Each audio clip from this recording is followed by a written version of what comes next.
Hello everyone, this is Erik, the Asian movie enthusiast, and this is my review of A Brand New Life, a South Korean drama from 2009. So after being abandoned at an orphanage by her father, an 8-year-old girl must adjust to her new life. Now, this is a deliberately paced and very realistic film that touches upon many of the dilemmas that a child would face when confronted with this horrible scenario. And I think that's the key to this movie, is that it's entirely from the child's perspective. Even at the beginning, the director intentionally avoids showing the father's face until a decisive moment, which immediately sets the expectation that the focus here is on our little protagonist, and the other girls she meets at the orphanage, of course. Now, from what I remember, there are no scenes involving adults conversing without the presence of children there. So there's a lot of time spent on developing these young characters, especially our protagonists, and that's a big positive here.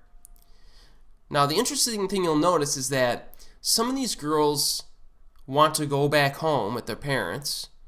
Other girls simply do not want to be adopted at all and just want to stay at the orphanage. And then other girls have very specific kinds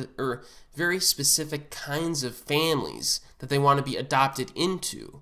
And they kind of, I wouldn't say manipulate, but they try to present themselves in a way that will be attractive to those types of families. So there's some interesting stuff here.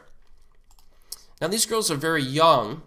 There's a variety of ages, going from, say, 8 to mid to late teens.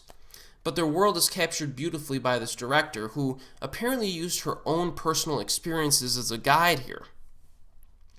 The actresses here are all very good. The performances are solid all around, but Sae-ron Kim is flat out excellent. This was her debut film, and it's honestly one of the best child performances I've ever seen. Subsequent to seeing this movie, I watch everything she's in now. No exception. Everything. So this is worth watching for her alone. And Sae-ron has an excellent talent for expressing emotion and character thoughts without the need for verbal exposition. So there's a lot of feeling and information in this film that is conveyed without dialogue or spoken words.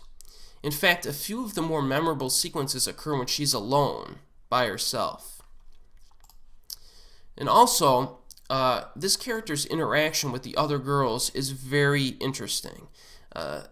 It's another one of those films where the viewer will feel like a fly on the wall, because you get to see the intimate personal interaction between realistic characters. Now, it is quite sad at times, this film, but all of the emotion is earned through minimalism and without the need for melodrama. So I really like that in this film, where a lot of the emotion is very natural. There's not a lot of overblown emotional reactions to stuff that's just like soap opera-ish or anything. It's just really realistic and very impactful. Everything here, a lot of the drama is very potent, but it's almost like quietly and deceptively potent, which is what I really liked about this.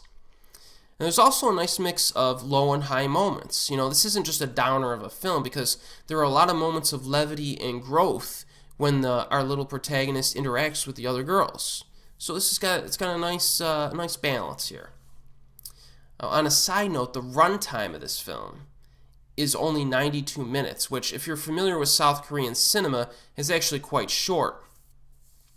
Most South Korean films are in like the, say, 1 hour, 50-minute range or higher, right around there. This one's a bit shorter, and the pacing is very nice here. So, overall, I highly recommend A Brand New Life. It's one of those movies that I think most everyone will enjoy. Whereas something like Azumi, I know that I'm in the minority for loving it as much as I do. A Brand New Life is one that I think that a lot of people would enjoy if they saw it. And most fortunately, it is widely available on DVD. So, make sure you check it out. And as always, see you next time.